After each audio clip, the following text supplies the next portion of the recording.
Everyone, welcome back to GK today. मेरा नाम है नुज़हत सना और इस वीडियो में हम कवर करेंगे current affairs. But before that, if you are looking for the English version of this particular video, you can refer to our new channel GK today 2.0। The link has been given in the description box, you can refer to it from there. इसके अलावा जो भी हमारे Hindi students हैं उनको मैं बता दूं कि questions GK today Android application में चल रही हमारी डेली 20 MCQ सीरीज 2022 से लिए गए हैं। इसलिए अगर आप इन क्वेश्चंस को टेक्स्ट फॉर्म में चाहते हैं इसके एक्सप्लेनेशन और क्विज के साथ, तो आप ज्वाइन कर सकते हैं हमारी इस डेली 20 MCQ सीरीज को, जो कि अवेलेबल है जीके टुडे एंड्रॉयड एप्लीकेशन पे। तो अब आपका ज़्यादा टाइम नहीं लेते हुए चलिए शुरू करते हैं। Good morning everyone, welcome back to GK today. और आज हम डिस्कस करेंगे 25 और 26 ऑफ सितंबर के सबसे मोस्ट इम्पॉर्टेंट करंट अफेयर्स। तो चलिए शुरू करते हैं अपना session. What is the upper limit of the UPI light payment transaction? आपसे पूछ रहे हैं कि यूपीआई लाइट पेमेंट ट्रांजैक्शन की अपर लिमिट क्या डिसाइड की गई है। तो रिजर्व बैंक ऑफ इंडिया के गवर्नर मिस्टर शक्तिकांत दास ने हाल ही में लॉन्च किए हैं 3 डिजिटल पेमेंट इनिशिएटिव्स। कहाँ पे? At the global fintech fest 2022। ठीक है, तो इस इनिशिएटिव में क्या है, जो रुपे क्रेडिट कार्ड होता है उसको लॉन्च किया जाएगा on UPI, UPI light and the Bharat bill pay cross border bill payments. ठीक है, तो जो भीम एप्लीकेशन है उस पर जो यूपीआई लाइट होता है उसमें जो है यूजर्स को ये फैसिलिटी मिलेगी कि वो स्मॉल वैल्यू ट्रांजैक्शंस कर सकते हैं इन नियर ऑफलाइन मोड। ठीक है, और जो अपर लिमिट है यूपीआई लाइट पेमेंट ट्रांजैक्शन की वो रहेगी 200 रुपये। ठीक है, और किसी पॉइंट ऑफ टाइम पे जो टोटल लिमिट है UPI light digital payment mode की उस वॉलेट में वो कितनी रहेगी? 2000 रुपये। ठीक है, तो 2 क्वेश्चन इंपॉर्टेंट है। सबसे पहले अपर लिमिट क्या है यूपीआई लाइट पेमेंट ट्रांजैक्शन के लिए? तो 200 रुपये। और मैक्सिमम आप एक पॉइंट ऑफ टाइम पे कितना अमाउंट वॉलेट में किसी भी डिवाइस पे रख सकते हैं? तो ये है 2000 रुपये। ठीक है, नेक्स्ट है when is the international day of sign languages observed every year? तो international day of sign languages कब ऑब्जर्व किया जाता है? यूनाइटेड नेशंस जनरल असेंबली ने डिक्लेयर किया है कि 23 ऑफ सितंबर को हर साल सेलिब्रेट किया जाएगा as the international day of sign languages, ताकि अवेयरनेस रेज की जाए कि कितना ज़्यादा इंपॉर्टेंट है साइन लैंग्वेजेस किन के लिए in realization of the human rights of people जो कि डेफ होते हैं। ठीक है, तो 23 ऑफ सितंबर ही क्यों चूज़ किया गया है? क्योंकि इसी दिन जो World Federation of the deaf है इसको इस्टेब्लिश किया गया था। कहाँ पे? रोम में इन द ईयर 1951। और पहली बार international day of sign languages हमने सेलिब्रेट किया था 2018 में as part of international week of the deaf. ठीक है, ध्यान में रखिएगा कि जो international week of the deaf है इसको कब हम ऑब्जर्व करते हैं? तो जो लास्ट संडे होता है सितंबर मंथ का, उससे प्रेसिडिंग जो फुल वीक होता है उसी को हम international week of the deaf के नाम से ऑब्जर्व करते हैं। और इस साल के लिए इस वीक की थीम क्या थी? याद रखिएगा, building inclusive communities for all. Okay, तो इंपॉर्टेंट बात क्या हो गई कि international week of the deaf fix नहीं होता है। ये हर साल हम कब ऑब्जर्व करते हैं? जब लास्ट संडे होता है सितंबर मंथ का, उससे पहला वाला जो पूरा हफ्ता होता है वो ही ऑब्जर्व किया जाता है as international week of the deaf. और थीम क्या थी इस साल के लिए? Building inclusive communities for all. इसके अलावा international day of sign languages हर साल हम ऑब्जर्व करते हैं 23 ऑफ सितंबर को। नेक्स्ट है Kigali amendment which was seen in the news recently is related to which action? Kigali amendment किस चीज़ से रिलेटेड है, आपसे ये पूछ रहे हैं। तो यूएस के सेनेट ने हाल ही में रेटिफाई कर दिया है किगाली अमेंडमेंट को टू द 1987 मॉन्ट्रियल प्रोटोकॉल। ठीक है, मॉन्ट्रियल प्रोटोकॉल किस चीज़ पे बेस्ड है? ये है ओजोन पॉल्यूशन के लिए।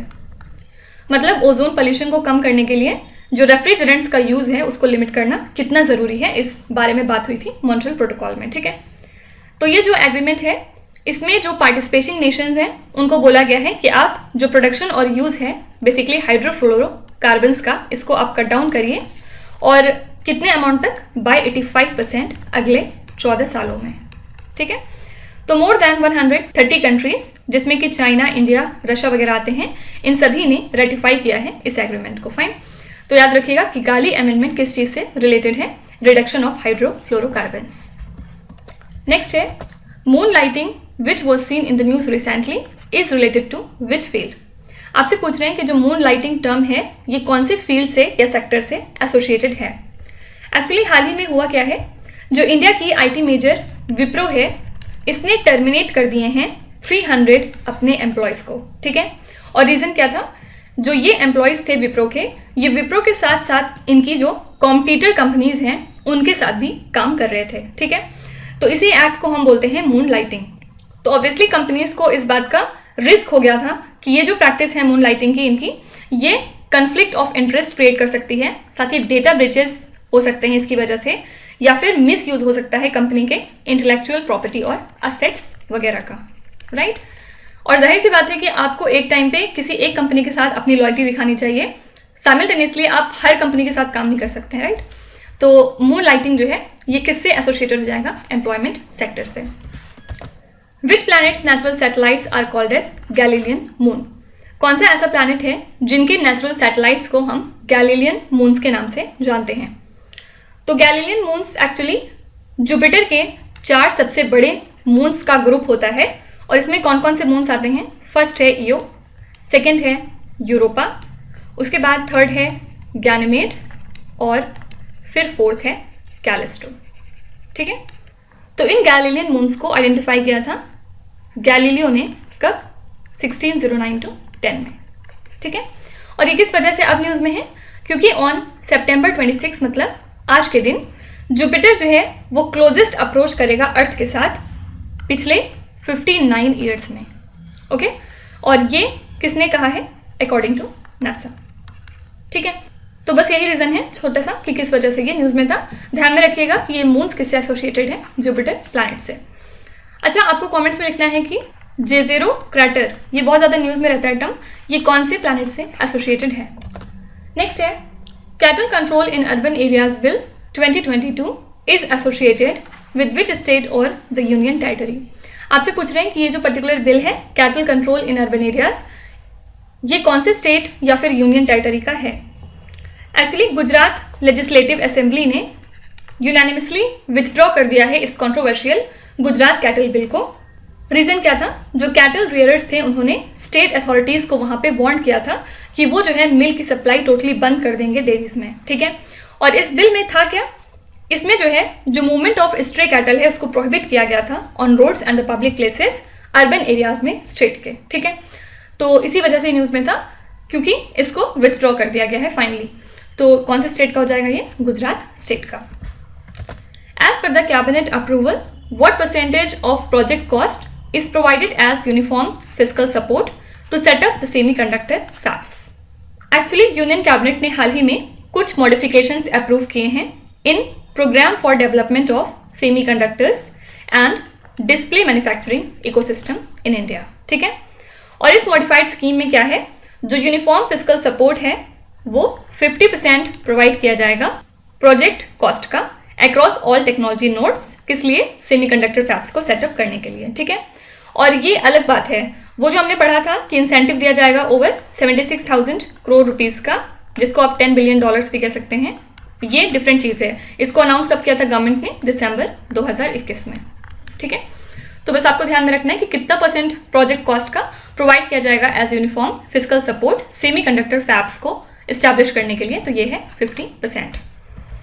Who is the head of the committee set up to regulate the marketing practices of pharmaceutical firms. तो यूनियन गवर्नमेंट ने हाल ही में 5 मेंबर की एक कमेटी सेटअप की है ताकि वो कंसीडर कर सकें लीगली इन्फोर्सेबल मैकेनिज्म को for regulating the marketing practices of pharmaceutical firm. ठीक है, और इसको चेयर कौन करेंगे? ये हैं मिस्टर वी.के. पॉल, जो कि हेल्थ मेंबर हैं नीति आयोग के। ठीक है, तो प्रेजेंट में क्या होता है, जो पब्लिसिटी और प्रमोशन है जो फार्मा कंपनीज करती हैं उसको सुपरवाइज करता है uniform code of pharmaceutical marketing practices, Indian medical council regulation 2002 and the central board of direct taxes. मतलब CBDT, ठीक है। तो ध्यान में रखिएगा कि इस कमेटी के हेड कौन बन गए हैं, mister VK Paul. Which city topped the global financial centres index in 2022? आपसे पूछ रहे हैं कि कौन सी सिटी है जिसने ग्लोबल फाइनेंशियल सेंटर्स इंडेक्स को टॉप किया है। तो न्यूयॉर्क ने टॉप किया है इस पर्टिकुलर इंडेक्स को, और इसी के साथ ये दुनिया की मोस्ट फेवर्ड फाइनेंशियल सेंटर बन गई है चौथी बार, ठीक है, 4th ईयर। और सेकेंड पोजीशन पे कौन सी सिटी थी, ये है लंदन। उसके बाद थर्ड पे थी सिंगापुर, उसके बाद फोर्थ पे थी हांगकांग। और कुछ और सिटीज़ की बात करें तो पेरिस जो है वो टॉप 10 में आ चुका है। इसके अलावा मॉस्को जो है वो 22 प्लेसेस नीचे जा चुका है, और मॉस्को की रैंक थी 73rd। रीजन क्या है, इनका इन्वेजन ऑफ यूक्रेन, ठीक है। तो बस आपसे यही पूछेंगे कि कौन सी सिटी है जिसने इस इंडेक्स को टॉप किया है, तो ये है New York city. What is the theme of the world rhino day 2022? इसके लिए थीम क्या थी? तो वर्ल्ड राइनो डे हर साल हम सेलिब्रेट करते हैं 22 सितंबर को। किस लिए? अवेयरनेस रेज करने के लिए अबाउट द 5 राइनो स्पेशीज, ठीक है। कौन कौन सी हैं ये? फर्स्ट है सबसे पहले ग्रेटर वन हॉर्न राइनो, उसके बाद सेकंड होती है सुमात्रन राइनो, उसके बाद थर्ड है जावन राइनो, फिर फोर्थ है ब्लैक राइनो, और फिफ्थ है वाइट राइनो, ठीक है। और इस साल के वर्ल्ड राइनो डे के लिए थीम क्या थी? 5 rhino species for ever. Actually rhino species जो हैं वो ऑलमोस्ट एक्सटिंक्शन के वर्ज पे आ चुके हैं due to poaching, climate change and disturbance in the natural habitat. और यही रीजन है कि वर्ल्ड राइनो डे हर साल हम सेलिब्रेट करते हैं, ताकि हम अवेयरनेस क्रिएट कर सकें कि कितना इंपॉर्टेंट है राइनोस को सेव करना, ओके। तो 2 चीज़ें ध्यान में रखिएगा, वर्ल्ड राइनो डे हम कब मनाते हैं? 22 सितंबर को, और थीम क्या थी इस साल के लिए? 5 rhino species forever. Next है which state signed memorandum of understanding with CGT, MSE and SIDBI to revamp the MSME sector. तो असम गवर्नमेंट ने हाल ही में 2 मेमोरेंडम ऑफ अंडरस्टैंडिंग साइन किए हैं with CGT, MSE and SIDBI। इसका full form क्या होता है? Credit guarantee fund trust for micro and small enterprises, ठीक है। और ये क्या है? SIDBI venture capital fund. किस लिए किया है? ताकि MSME सेक्टर को रिवैम्प किया जाए स्टेट के अंदर। और ये जो एग्रीमेंट्स हैं ये साइंड हुए हैं एट MSME कॉन्क्लेव, और ये कॉन्क्लेव हुआ कहाँ था? गुवाहाटी में, असम की कैपिटल गुवाहाटी में, ठीक है। तो ये जो एग्रीमेंट है CGT, MSE के साथ, इसका एम है एडिशनल गारंटी कवरेज प्रोवाइड करना लोन्स में, जो कि माइक्रो एंड स्मॉल यूनिट्स को प्रोवाइड किए जाएंगे असम स्टेट में। और जो SIDBI वेंचर कैपिटल फंड है ये वर्क करेगा as investment manager for the proposed Assam startup venture capital fund, ठीक है। तो बस आपको ध्यान में रखना है कि कौन सा स्टेट है जिसने ये MOU साइन किए हैं इन दोनों के साथ अपने MSME सेक्टर के लिए। ये है असम स्टेट, ठीक है। Last question, as per the latest World Bank assessment which country has the highest food price inflation in the world? तो वर्ल्ड बैंक असेसमेंट के मुताबिक कौन सी कंट्री है जहां पे सबसे ज्यादा फूड प्राइस इन्फ्लेशन देखा गया? तो लेटेस्ट वर्ल्ड बैंक रिपोर्ट के हिसाब से श्रीलंका की रैंक थी 5th in the highest food price inflation in the world, और इस लिस्ट को टॉप किया है लेबनान ने। और उसके बाद सेकंड पोजीशन पे था जिम्बाब्वे, उसके बाद थर्ड पे था वेनेजुएला, और फोर्थ पे था टर्की, और फिफ्थ पे था श्रीलंका, ठीक है। श्रीलंका में ऑब्वियसली बहुत वर्स्ट कंडीशन चल रही है फिलहाल, हम ही सबको पता है। और श्रीलंका की बात करें तो श्रीलंका का जो इन्फ्लेशन है वो 70.2% हो गया था अगस्त मंथ में, जबकि जुलाई मंथ में ये वैल्यू कितनी थी? 66.7%, ठीक है। और ऑफिशियल डेटा के मुताबिक जो फूड प्राइसेस हैं वो इंक्रीज हुए हैं श्रीलंका में बाय 84.6%, फाइन। तो यही सब रीजन है कि मिड अप्रैल में श्रीलंका ने फिर डिक्लेयर कर दिया था अपना international debt default due to the forex crisis, okay. तो अगर आपसे पूछेंगे कि कौन सी कंट्री है जो टॉप मोस्ट पोजीशन पे है in terms of highest food price inflation पूरी दुनिया में, ये कंट्री है लेबनान। तो ये थे आज के सबसे मोस्ट इंपॉर्टेंट करंट अफेयर्स और न्यूज़। और अब हम चलेंगे हमारे रिवीजन सेशन की तरफ। कौन सी 3 कैटेगरीज आज हम देखेंगे? सबसे पहले हम बात करेंगे कुछ इंपॉर्टेंट मिनिस्ट्रीज की। आई नो कि ये कैटेगरी हमने सैटरडे को ही कवर की थी, लेकिन फिर भी कुछ मिनिस्ट्रीज आई थिंक रह गई थी, तो मैंने यहाँ पे इंक्लूड कर लिया है, ठीक है। उसके बाद सेकेंड हम बात करेंगे कुछ इंपॉर्टेंट इंस्टीट्यूशंस की, और लास्ट में हम रिवाइज कर लेंगे अपना वेन्यू वाला सेक्शन, ठीक है। सबसे पहले मिनिस्ट्रीज पे चलते हैं। Ministry of agriculture and the farmers welfare launched a convergence portal along with which ministry? तो ministry of agriculture and farmers welfare and ministry of food processing industries ने ज्वाइंटली लॉन्च किया है एक convergence portal between agriculture infrastructure fund, Pradhanmantri formalisation of micro food processing enterprises scheme and Pradhanmantri Kisan संपदा योजना। ठीक है, तो जो भी एलिजिबल बेनिफिशरीज आते हैं इस स्कीम में वो जो है अब अवेल कर सकते हैं additional benefit of interest subvention at 3% on the interest rate जो कि चार्ज करती है बैंक। ठीक है, और जो 35% की सब्सिडी प्रोवाइड की जाती है वो डिफरेंट चीज़ है। ठीक है, तो ध्यान में रखिएगा ये कौन सी मिनिस्ट्री है, food processing industries. Which union ministry has released draft Indian telecommunication bill 2022? तो किस मिनिस्ट्री ने इसको लॉन्च किया है? यूनियन कम्युनिकेशन मिनिस्ट्री ने। ठीक है, और इसी के साथ इन्होंने सजेशंस मांगे हैं स्टेक होल्डर्स और इंडस्ट्री एसोसिएशन से। Fine. Swadesh Darshan scheme is an initiative of which union ministry? Actually ministry of tourism ने हाल ही में 15 टूरिस्ट सर्किट को आइडेंटिफाई किया है अंडर इट्स स्वदेश दर्शन स्कीम, जिसमें आते हैं for example Ramayana circuit, Buddhist circuit, फिर कोस्टल सर्किट और डेजर्ट सर्किट वगैरह। ठीक है, और union tourism and culture minister G Kishan Reddy इन्होंने अनाउंस किया है स्पेशल टूरिज्म ट्रेन जो कवर करेगी अंबेडकर सर्किट को। ठीक है, तो ये जो ट्रेन है ये की साइट्स को विजिट करेगी जो एसोसिएटेड होंगे डॉक्टर भीमराव अंबेडकर से। फॉर एग्जाम्पल सबसे पहले मो से ये रिलीज होगी। मो कहाँ पे है? ये एक्चुअली बर्थ प्लेस है डॉक्टर भीमराव अंबेडकर का और इंदौर में। ठीक है, और उसके बाद सेकेंड है प्लेस लंदन इसमें, जहाँ पे भीमराव अंबेडकर रुके थे और वहाँ पे उन्होंने अपनी स्टडी कंप्लीट की थी। फिर फर्दर नागपुर में भी इन्होंने अपनी फर्दर स्टडीज कंप्लीट की थी, और उसके बाद दिल्ली जहाँ पे इनका निधन हुआ था, और at last Mumbai where he was cremated. ठीक है, तो बस ध्यान में रखना है कि ये जो स्कीम है किससे एसोसिएटेड है? Ministry of tourism. Sparsh initiative is associated with which union ministry? ये इनिशिएटिव था मिनिस्ट्री ऑफ डिफेंस का, और स्पर्श का फुल फॉर्म क्या होता है? System for pension administration. Who is the head of the committee constituted by the finance ministry to address the issues faced by venture capital and private equity? तो जो committee हाल ही में फॉर्म की है finance ministry ने, किस लिए? Venture capital और प्राइवेट इक्विटी से रिलेटेड इश्यूज को टैकल करने के लिए। उसके हेड कौन है आपसे ये पूछ रहे हैं, तो इसके हेड बनाए गए हैं मिस्टर एम दामोदरन। ठीक है, The Union Environment Ministry approved the new coastal zone management plan for which state? ये इन्होंने अप्रूव किया है कर्नाटका स्टेट के लिए।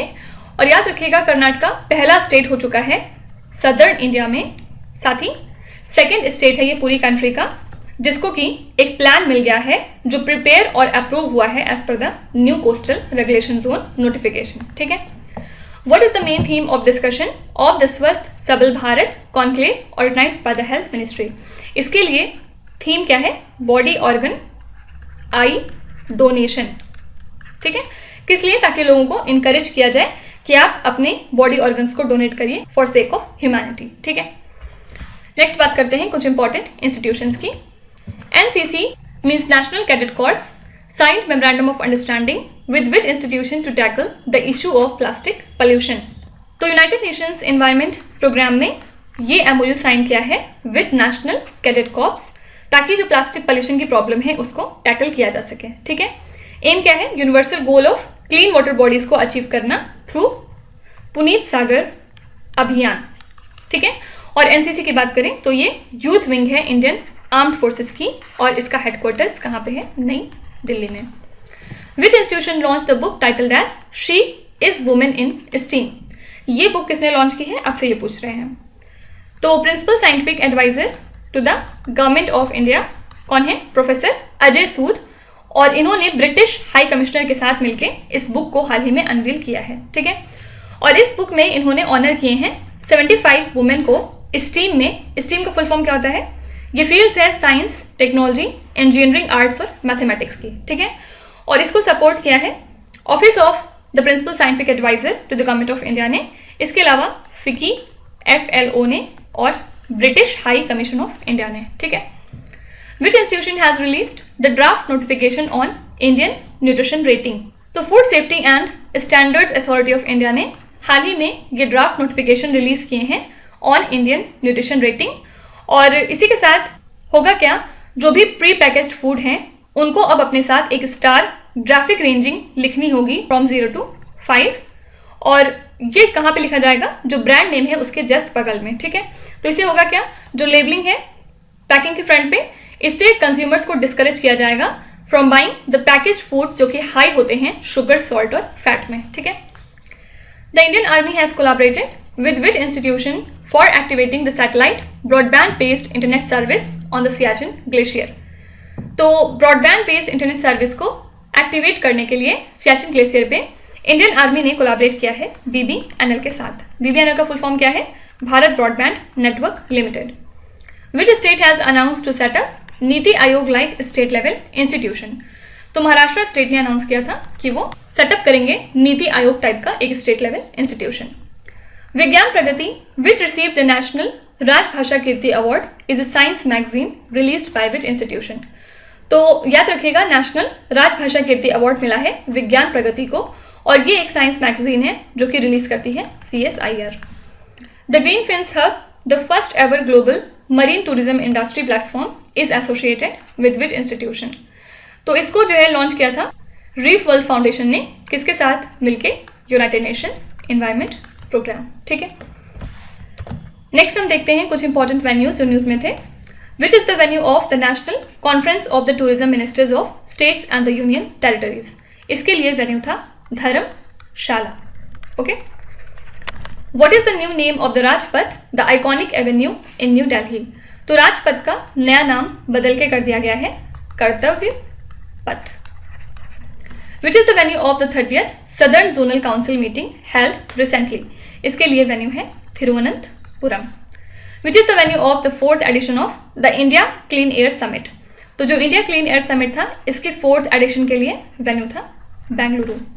Which is the venue of the Shanghai Cooperation Organization Defense Ministers Meeting held in 2022? जाहिर सी बात है SCO के लिए होस्ट है 2022 का उज्बेकिस्तान। तो ये मीटिंग कहाँ पे हुई होगी, ताशकेंत उज्बेकिस्तान में। और 2023 के लिए कौन होस्ट करेगा SCO मीटिंग्स को, ये है India. Which is the venue of Silk Mark Expo which was recently inaugurated? Answer हो जाएगा new Delhi. Which is the venue of the National Conference of Women Police? इसके लिए वेन्यू है शिमला, ठीक है। तो अब आ जाते हैं आपके क्विज पे। ये 5 क्वेश्चंस हैं जिनको आपको ध्यान से पढ़ना है और इसका जवाब आपको कमेंट्स में लिखना है। तो यहाँ पे वीडियो को पॉज करिए, एक एक करके ध्यान से क्वेश्चन को पढ़िए। जो भी आपको आते हैं वेल एंड गुड, जो नहीं आते हैं कोई भी बात नहीं। विथ टाइम डेफिनेटली आपका स्कोर इंप्रूव करेगा, बस आपको कंसिस्टेंट और परसिस्टेंट रहने की ज़रूरत है। So that's it for today. I hope you have like the session. आज का सेशन आपको कैसा लगा ज़रूर बताइएगा कॉमेंट्स में। साथ ही साथ आपका कोई भी रिव्यू है, फीडबैक है या फिर सजेशन है तो वो भी आप हमें बता सकते हैं। हमें जानकर खुशी होगी और हम पूरी कोशिश करेंगे उसको इम्प्लीमेंट करने की। तो कल फिर हम मिलेंगे सेम टाइम सेम जगह कल के करंट अफेयर्स के साथ। Till then stay tuned. Thank you so much for watching and please do not forget to subscribe to GK Today। With this Meenu Sana signing of.